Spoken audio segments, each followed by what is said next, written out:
Boa noite a todos. É uma alegria estar aqui com cada um de vocês, poder estar aqui para a gente poder partilhar um pouco desse tema hoje que escolheram para... Na verdade, as pessoas acabam ouvindo a voz de Deus e aí vem o tema, né, que realmente é aquilo que a gente precisa.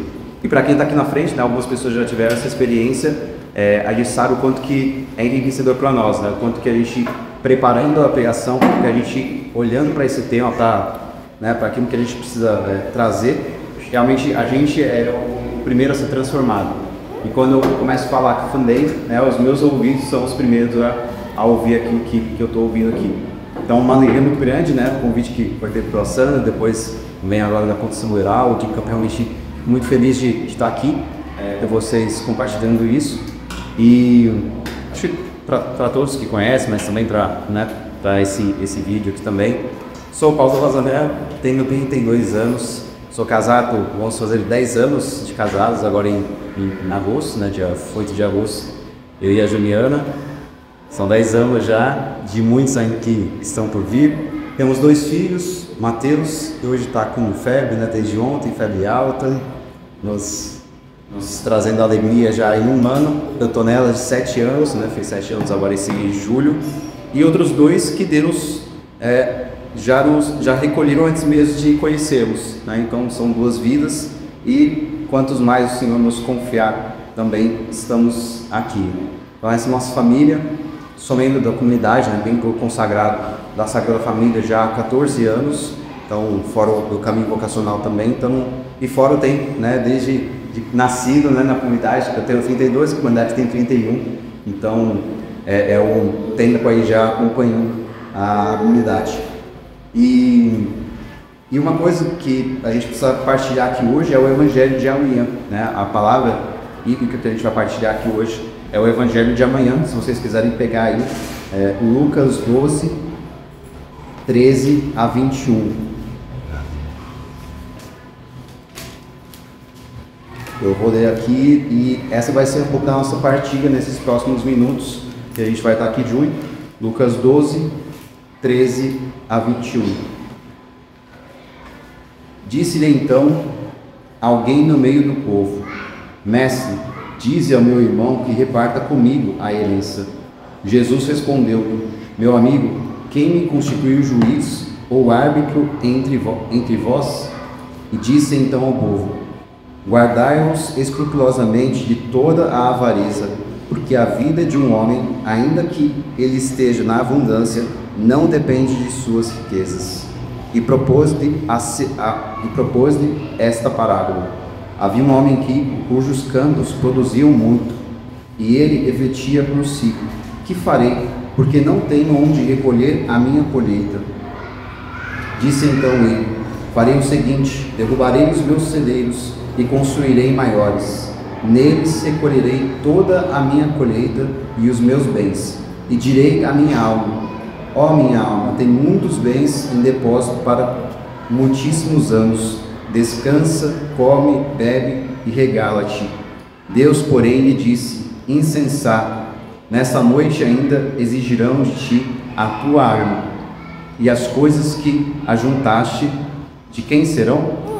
Assim acontece ao homem que entesoura para si mesmo e não é rico para Deus.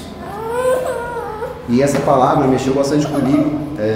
A gente já talvez ouviu ela diversas vezes, em momentos, até mesmo em leitura, dentro da própria Santa Missa. E para mim o que me trouxe muito essa questão, né, da parábola do homem insensato, né, do homem rico insensato, que diz o Evangelho.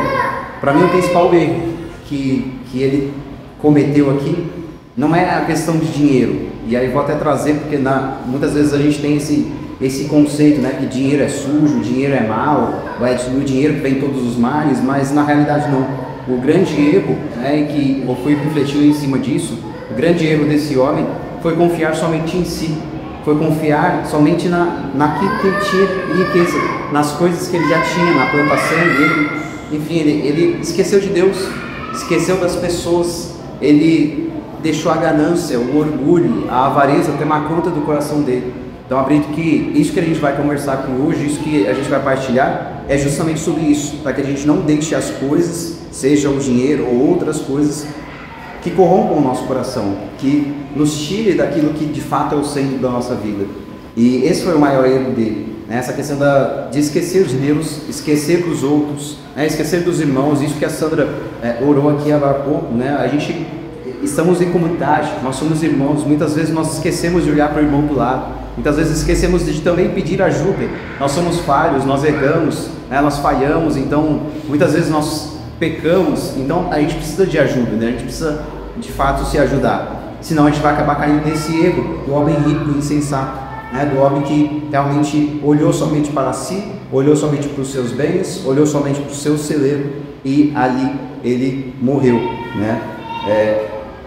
Sobre a questão das passagens, né? Eu acabei selecionando 3 passagens aqui que remetem à riqueza na Bíblia como algo ruim, ou seja, traz a questão do orgulho, a avareza, a ganância, enfim, um pouco isso que a gente viu. E aqui tem Eclesiastes, não precisa ver, Eclesiastes 5, 9, 14, vou ler rapidinho. Quem ama o dinheiro jamais se fartará de dinheiro, e quem ama a opulência não tira proveito dela, também isto é vaidade. Onde se multiplicam os bens, multiplicam-se os que os consomem. Que proveito tira deles o proprietário, se não vermos com os olhos? Doce é o sono do trabalhador, quer coma pouco, quer coma muito, mas a fartura do rico não o deixa dormir. Existe um mal doloroso que chegou debaixo do sol, riquezas guardadas por seu grono para sua desgraça. Tais riquezas se perdem por alguma desgraça. Se gerou um filho, ele não tem mais nada em mãos. Como saiu do seio à terra, assim voltará nele como veio, sem tirar nada do seu trabalho. E aí em Mateus também 6, ele diz assim: não ajunteis para vós tesouros na terra, onde a traça e a ferrugem consomem, e onde os ladrões arrombam e roubam. Ajuntai para vós tesouros no céu, onde nem a traça nem a ferrugem consomem, e onde os ladrões não arrombam e nem roubam. Pois onde estiver o seu tesouro, aí também está o teu coração. E aqui 2 passagens que trazem a questão de sucesso, abundância financeira, mas como vontade de Deus, que também traz esse contraponto daquilo que a gente pode buscar para a nossa vida. Em Deuteronômio 8 ele diz assim: não digais, pois, no teu coração, minha força e o poder do meu braço me adquiriram essas riquezas. Lembra-te do Senhor teu Deus, pois é Ele que te dá forças para adquiri-las, a fim de confirmar a aliança que jurou a teus pais, como o faz hoje. E aqui em Timóteo, 1 Timóteo 6, ordena aos ricos deste mundo que não sejam orgulhosos, nem ponham sua esperança na incerteza da riqueza, mas em Deus, que nos fornece tudo em abundância para o nosso uso. Que pratiquem o bem e enriqueçam-se de boas obras, sejam generosos e prontos para partilhar. Assim acumularão para si um bom fundamento para o futuro, a fim de alcançar a verdadeira vida. E se a gente fosse ficar aqui, a gente poderia ficar a noite inteira lendo essas passagens, sobre dinheiro, lendo essas passagens sobre aquilo que Deus quer para nós, até mesmo sobre a abundância e sobre aquilo que Ele não quer também para nós, quando a gente coloca isso na frente da nossa vida, isso na frente do nosso coração. Quando a gente envolve o nosso coração nisso, a gente acaba caindo no pecado do orgulho, da avareza, enfim, da ganância. E voltando para o texto de Lucas 12, que eu li aqui agora há pouco, para mim traz uma passagem central disso, um versículo central, que foi o último versículo ali, onde ele diz assim: assim acontece com aquele que ajunta tesouros para si, mas não é rico para Deus. E esse último versículo me fez pensar muito, o que é ser rico para Deus? Como que devemos ser ricos para Deus? O que Deus espera de nós? Porque se nós queremos ser ricos, tem que ser para Deus. Precisa ser para aquele que nos criou, para aquele que nos amou e nos ama, para aquele que nos gerou e é para aquele que nós voltaremos. Então, o que é a riqueza para Deus? Talvez essa seja a grande pergunta da nossa virada de chave hoje. O que a gente precisa fazer para que realmente a gente entregue mais o nosso coração a Deus? Cada um tem a sua trajetória, a sua jornada, uns mais tempo, outros menos tempo, mas o que de fato Deus quer que nós façamos e sejamos para alcançarmos o céu? E refletindo sobre isso, eu cheguei em 4 pontos para que a gente consiga alcançar essa riqueza, para Deus. E aí o primeiro ponto é ter um coração orientado ao céu e não à terra. Ou seja, o nosso coração precisa estar constantemente olhando para o céu. O céu é o nosso lugar, né? Tem até aquela música Pilunga, né? E o lugar é o céu. Então é justamente isso. O nosso coração, a nossa visão, tudo aquilo que a gente faz no nosso dia a dia precisa estar orientado para o céu. Se a gente orientar a nossa visão, aquilo que a gente quer para as coisas da terra, a gente vai acabar caindo nas coisas mundanas, nas coisas deste mundo. A gente vai se apegar às coisas. Porque o meu carro é muito bom, porque a minha casa é muito boa, porque eu preciso ter mais dinheiro na minha conta, porque eu preciso destruir esse celeiro que é pequeno e consumir celeiros maiores. Então, de fato, a gente precisa ter um coração orientado para o céu. E aí essa questão, não importa quanto que a gente tenha, não importa o quanto que a gente faça, mas o nosso coração vai estar voltado para Deus. Nosso coração vai estar voltado para o céu. E aí isso sim, a gente consegue trazer essa riqueza para Deus, né? O insensato ele vive só para si, mas o rico para Deus vive com e para Deus. Esse coração orientado para o céu é justamente isso, é viver com Deus, ou seja, trazer Deus para o nosso dia a dia e viver para Deus. Não pode ser somente uma ou outra coisa, precisam ser as duas coisas. Uma vida com Deus e uma vida para Deus. O segundo ponto que eu trouxe aqui para essa questão da riqueza, né, segundo o coração de Deus, é acumular tesouros espirituais e não materiais. Podemos sim ter coisas materiais, como a gente viu aqui na palavra, mas os maiores tesouros que a gente precisa acumular são os tesouros espirituais.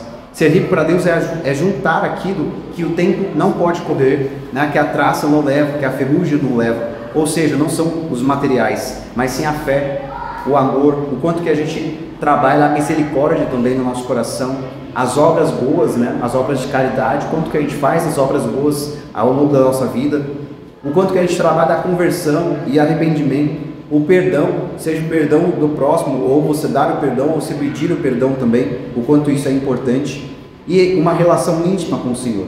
Isso é um verdadeiro tesouro, né? Isso é um tesouro espiritual. Então, se a gente praticar essas coisas, e a gente tanto vê, né, tanto vê os padres falando nas homilias, tanto a gente vê na palavra, tanto a gente vê no livro mais espiritual, no livro de oração, se a gente praticar essas coisas, a gente vai estar acumulando esses tesouros espirituais.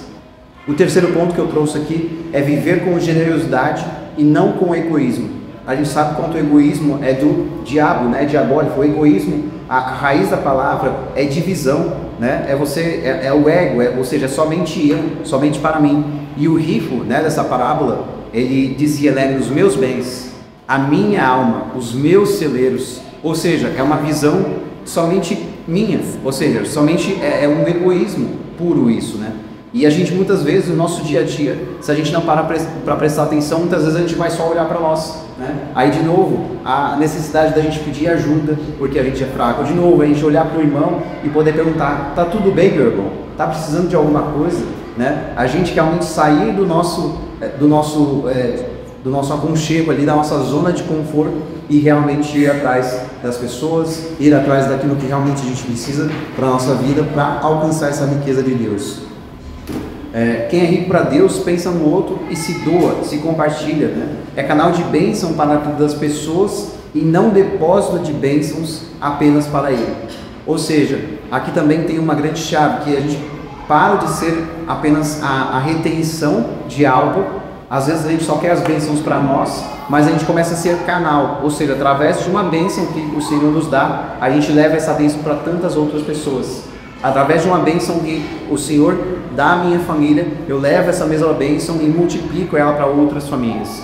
Então é muito sobre isso, sobre a gente não parar, né? Um rio que para somente em si mesmo, né? Uma lagoa que fica ali parada, não tem vida, né? Não tem fluxo, não tem oxigênio, enfim, não tem um monte de coisa. Agora um rio realmente que leva água, né? Circula água, leva água para outros lugares, a vida, né? Ao longo do rio inteiro. Então a gente precisa parar de ser essa lagoa onde a gente para a água em nós, para a bênção em nós e começa a ser rio, né? Começa a levar o rio de água viva, começa a levar as bênçãos para as pessoas ao nosso redor. E o quarto ponto aqui, essa questão de ser rico para Deus, é reconhecer que tudo pertence a Deus, é ter essa plena convicção, nada é meu e tudo é do Senhor. É ter essa convicção mesmo, ser rico para Deus, é viver como administrador fiel. Tem até aquela passagem que fala, né, do administrador fiel, que soube administrar ali o negócio do seu Senhor, e não como um dono absoluto, ou seja, eu não sou dono da minha própria vida, eu não sou dono da minha família, eu não sou dono daquilo que acontece, mas sim Deus sabe dos caminhos. É claro que eu tenho a minha parte de responsabilidade, também não dá para eu viver somente, né, a Deus dará, ou seja, deixa a vida me levar. Não, eu preciso ter a minha parte de responsabilidade, que é alta, mas tudo é de Deus, tudo pertence a Deus. Um verdadeiro vivo é aquele que reconhece que tudo é graça e vive em ação de graças, ou seja, tudo é graça. Tem até uma frase de uma santa, né, da igreja, Santa Teresinha, que ela diz assim: tudo é graça. Uma frase tão simples, 3 palavras: tudo é graça.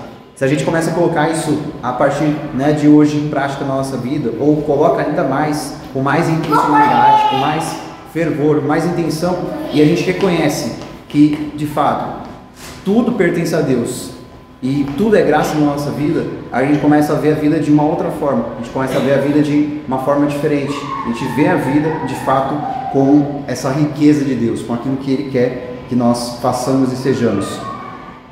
Uma outra parte dessa passagem também que ele diz, né, sobre a questão de que ainda hoje, né, tem algumas traduções que diz, aqui nessa minha Bíblia diz insensato, mas tem uma outra tradução que ele diz louco, ainda esta noite pedirão a tua alma.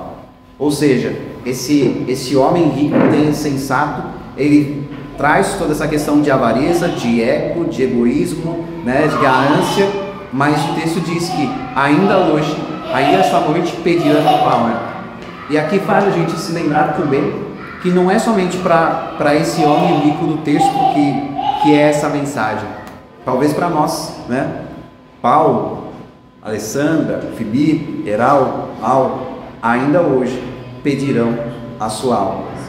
Vai chegar esse dia, essa é a certeza que a gente tem.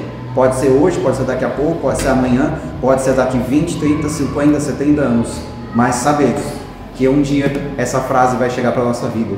Ainda hoje pedirão a tua alma. E aqui a gente lembra, né? A vida é breve.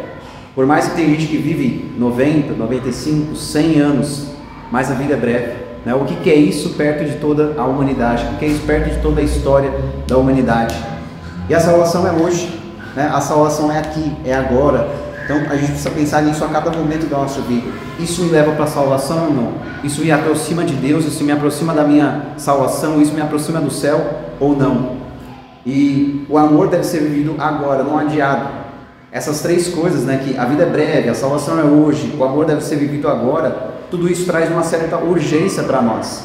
A gente começa a parar de pensar no egoísmo, a gente começa a parar de pensar nas coisas desse mundo e começa a realmente voltar o nosso coração, voltar o nosso olhar para aquilo que realmente importa, que é o céu, né? Se a gente para pensar nas dificuldades dessa vida, nos boletos que a gente precisa pagar, nas dificuldades do emprego, do trabalho, na empresa, se a gente pensa nas dificuldades com o filho, né, com os filhos, se a gente pensa em todas as dificuldades que a gente vive, e a gente traz esse contraponto de que a salvação é hoje, de que Deus espera a nossa resposta, de que a vida é breve, todas essas coisas ficam muito pequenas perto daquilo que Deus quer para nós, que é o céu. Ou seja, essas pequenas coisas que nos acontecem faz parte da nossa vida, não tem como também a gente ignorar. Não, então a partir de agora eu vou viver, né, a pessoa mais zen do mundo, a pessoa sem problemas, aconteceu qualquer coisa, não tem nada de problema. Não, a gente vai ter problema, né? A gente vai ter dificuldade, a gente vai ter sim realmente coisas a ajustar na nossa vida, mas se a gente lembrar que a salvação é hoje, talvez esses grandes problemas que a gente tem se tornem problemas menores, porque buscando a salvação, buscando aquilo que Deus quer de nós, realmente esses problemas eles parecem menores, hein? E aí uma reflexão que eu faço aqui que eu fiz para mim, né, preparando isso, e que faço novamente falando isso, mas que para vocês também fica essa reflexão. Se Deus pedisse a tua alma hoje, o teu coração estaria cheio do quê? Se Deus pedisse a sua alma hoje, nesse momento, se fosse a volta de Cristo, né? A gente tem visto tantas coisas, tantos acontecimentos que parece até um pouco de apocalipse, e pode até ser, mas a gente não sabe o dia, a hora. Mas se fosse agora, nesse exato momento, Cristo estivesse voltando, o meu coração estaria cheio do quê? Dos meus celeiros? das minhas colheitas, das minhas plantações, ou não? Estaria cheio de amor, de coisas boas que a gente fez ao longo da vida, de sementes boas que a gente semeou, de perdão, de arrependimento. Então essa é uma pergunta para que realmente a gente pense e comece já aqui e trabalhando. Daqui a pouco também a gente vai ter a oportunidade de receber Jesus aqui, e para que a gente possa trabalhar no nosso coração nisso. Talvez você já tenha ouvido essa palavra, né, de Lucas, como eu já ouvi diversas vezes, já tinha lido diversas vezes, mas a gente nunca parou para pensar o quanto Deus tem pressa. Às vezes a gente vem também com esses lapsos, né, de tempo de, não, Deus tem pressa, mas o que eu faço por isso? O que eu faço com essa mensagem? O que eu faço com isso no dia a dia? Se a gente para pensar, muitas vezes a gente é comovido naquele momento, muitas vezes a gente fala, não, eu quero a salvação, eu quero o céu, eu quero viver realmente aquilo que Deus quer de mim, mas o que eu tenho feito no meu dia a dia para sustentar essa minha decisão, para sustentar essa minha vontade, para sustentar essa vontade de Deus, que é atingir o céu, que é a nossa marca principal, né? Deus quer por inteiro, Deus quer a gente por inteiro, né? A nossa verdadeira segurança não deve estar, né, como diz em outra palavra, nos cados, nos cavalos, não deve estar nas nossas plantações, nos nossos celeiros, mas a verdadeira segurança tem que estar em Deus, é em fazer a vontade de Deus nas nossas vidas. E falando de fazer a vontade de Deus nas nossas vidas, tem um casal que também nós conhecemos muito aqui na comunidade, né? Um casal muito próximo de nós, o casal Sam, Luiz e Zélia. Eles viveram isso, eles tiveram essa ambição, né, que é muito diferente da ganância. A ambição é aquela vontade de você conquistar mais, de você conquistar ainda coisas maiores. Eles tiveram essa ambição pelo céu e sustentaram isso dia após dia, né? Eles foram santos nos nossos dias, ou seja, de alguns anos atrás, de 1800 e pouco, né? Ou seja, foram canonizados em 2015, e realmente são santos dos nossos tempos. São santos que vivenciaram muitas das dificuldades que a gente vivenciou, seja com trabalho, com empresa, com filhos, com saúde, enfim, passaram por diversas lutas, diversas guerras, assim como nós, mas eles tinham o coração ligado àquilo que Deus queria deles. E eles viviam um tripé, né? A gente tem até o tripé da espiritualidade do casal de Luiz e Zélia, que são 3 coisas super importantes que mantiveram o coração deles no lugar certo, mantiveram o coração deles com o foco total aqui em Deus, né, na salvação, que era a soberania de Deus, a confiança em sua providência e o abandono à sua vontade. Eles são um grande exemplo para nós. Se a gente começar a viver essas 3 coisas, né, colocar Deus em primeiro lugar na nossa vida, não importa o que aconteça. Bati o carro, Deus vai em primeiro lugar. Obrigado, Senhor, porque eu não morri, eu não machuquei mais ninguém, não me machuquei. Aconteceu alguma coisa, dificuldade no trabalho, dificuldade na empresa, dificuldade de saúde. Obrigado, Deus, porque o Senhor está em primeiro lugar, a sua vontade vem em primeiro lugar na minha vida, né? Então, se a gente começa a agradecer mais e vivenciar isso, colocando Deus em primeiro lugar na nossa vida, o nosso foco vai estar realmente sempre no céu, sempre na salvação. Se a gente entende que a gente tem essa confiança na providência de Deus, né? Confiar inteiramente na providência do Senhor, é claro que a gente vai trabalhar, a gente vai estudar, a gente vai fazer as coisas da melhor forma possível, a gente vai sim fazer as contas certas dentro de casa, a gente vai sim também devolver o nosso dízimo, a gente vai sim ajudar as pessoas, mas é confiar na providência de Deus. Ele vai nos abençoar, a providência dele vai chegar à nossa casa, seja material, seja, enfim, espiritual, naquilo que a gente precisa no nosso espiritual, a providência dele nos alcança. Quando a gente faz essa experiência de imergir na confiança na providência de Deus, as coisas acontecem, né? As coisas que realmente acontecem na nossa vida. E a gente se abandonar de fato e inteiramente à vontade do Senhor, que é esse terceiro ponto de abandono à sua vontade. E trazendo um pouco agora para a nossa rotina, né? Já caminhando aqui para o encerramento também, todas essas coisas a gente precisa colocar em prática, senão, de novo, mais uma vez, vai ser a palavra lida, que nesse momento fez um efeito no nosso coração, fez um efeito na nossa vida, só que vai vir o dia a dia, vai vir a rotina, vão vir as dificuldades, vão vir as coisas que a gente vai vivenciar e vão nos tirar desse caminho. Então, como que a gente consegue fazer para colocar realmente o nosso verdadeiro tesouro no devido lugar? O que a gente faz para realmente ter o verdadeiro tesouro no devido lugar, para realmente ter a riqueza de Deus na nossa vida? Hoje, se a gente for parar para pensar, o mundo está completamente estranho, né? Está completamente esquisito. A gente olha, né, até mesmo para agora essa geração Z, né, enfim, as dificuldades que eles vivem, as coisas diferentes que eles vivem. Aquilo que a gente fazia no passado já é completamente estranho para esse mundo atual. E a gente sabe que isso vai mudar cada vez mais, né? Cada vez mais, com mais velocidade, isso vai mudar. Só que a gente sabe que muitas coisas também não vêm de Deus. Muitas coisas é do plano do inimigo para realmente acabar com as pessoas, acabar com as famílias, acabar com aquilo que Deus quer, né, de nós, que é a nossa salvação. Então, talvez 80% das coisas que acontecem hoje no mundo, das coisas que estão acontecendo, realmente são coisas do plano do maligno, coisas do plano inimigo. E a gente precisa estar muito atento, senão a gente começa a cair nessas coisas, a gente começa a vivenciar isso e a gente não percebe. Só que o nosso foco muda para as coisas terrenas, o nosso foco muda para as coisas desse mundo, o nosso foco muda para a gente querer ser aceito entre as pessoas, mas não mais ser aceito por aquele que a gente precisa ser aceito, que é Deus. Né? O nosso foco muda e a gente começa a buscar outras coisas, então a gente precisa ter isso muito bem colocado na nossa vida, né? Colocar o nosso tesouro no valor certo. Então, realmente, se a gente coloca o nosso tesouro em status, em imagem, que é aquilo que hoje as pessoas valorizam tanto, né? Tentar mostrar uma vida perfeita para as pessoas, seja nas redes sociais ou no dia a dia, né? As pessoas perguntam: e aí, tudo bem? Não, tá ótimo, tá tudo certo. E você não se abre, você não se expõe, você não tem vulnerabilidade. As pessoas olham para a sua vida, parece uma vida perfeita. É isso que as pessoas querem que pensem. Só que aí quando você tem essa casca de ouro, né? Essa vida perfeita, essa coisa que, nossa, é uma vida linda, na realidade não é. Está todo mundo destruído por dentro, está todo mundo emocionalmente machucado, está todo mundo espiritualmente ferido, e aí você acaba só baseando a sua vida em status, em imagem. Quando você coloca o seu tesouro, o seu tempo de forma mal usada, muitas vezes a gente reclama, né? Ah, mas eu queria rezar mais, mas eu não tenho tempo para Deus. Eu queria rezar mais, mas eu só tenho 24 horas no meu dia, está tão corrido, está tão puxado, né? Essa correria, essa loucura. Só que isso também são coisas do inimigo, a gente usar mal usado o nosso tempo.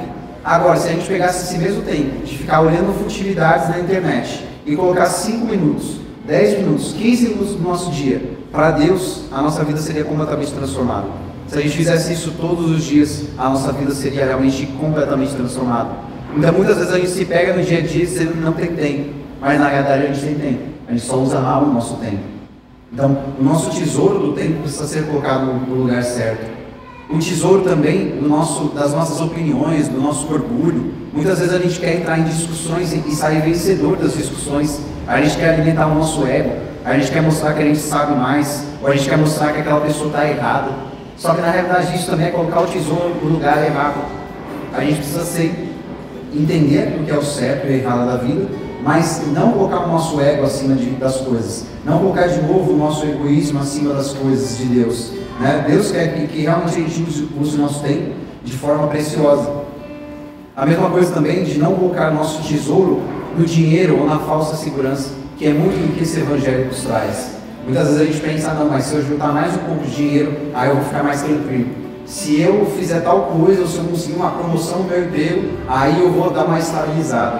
E aí quando você percebe, não tem mais estabilidade. Sempre vão ter dificuldades, sempre vão ter outras coisas que vão querer te atrapalhar, vão querer te desestabilizar.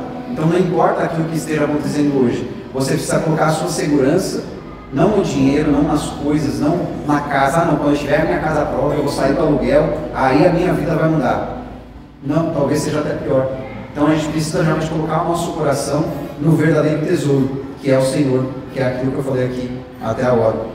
E outra coisa também que muitas vezes as pessoas acabam invertendo os valores e bagunçando, é colocar o tesouro nas pessoas. Muitas vezes, claro, as pessoas são importantes, as pessoas são valiosas. A nossa família, o nosso cônjuge, os nossos filhos, os nossos pais, as pessoas, os amigos que a gente ama, são muito importantes, mas muitas vezes a gente coloca isso acima de Deus, isso acima da nossa salvação.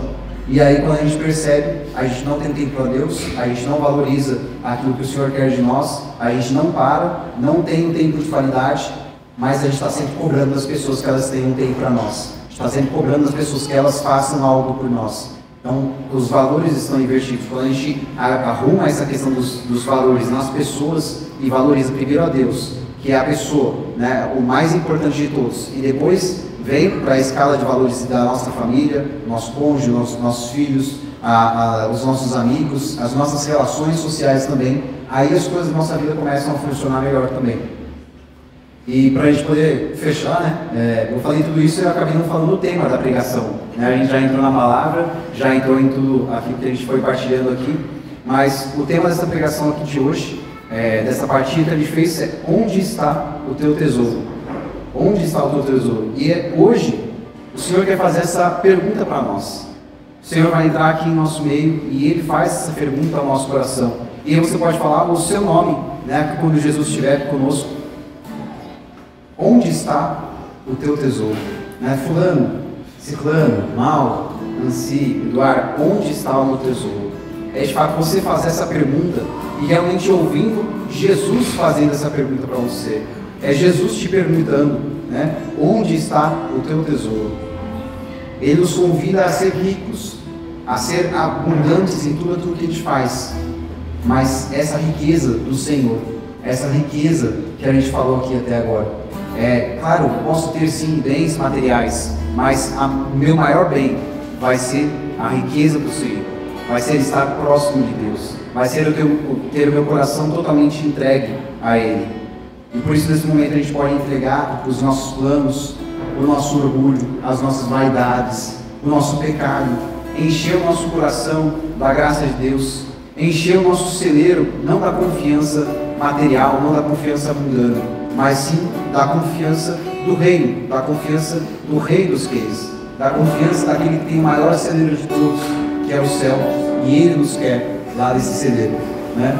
E Ele nos quer verdadeiramente por inteiros.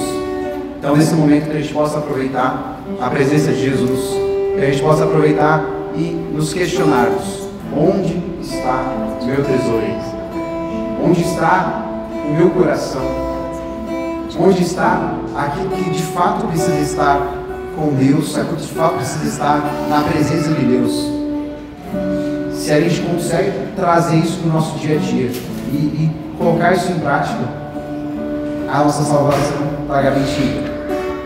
Se a gente fizer isso todos os dias, buscar o Senhor em primeiro lugar, colocar Ele como nosso Senhor e Salvador, a nossa salvação está garantida.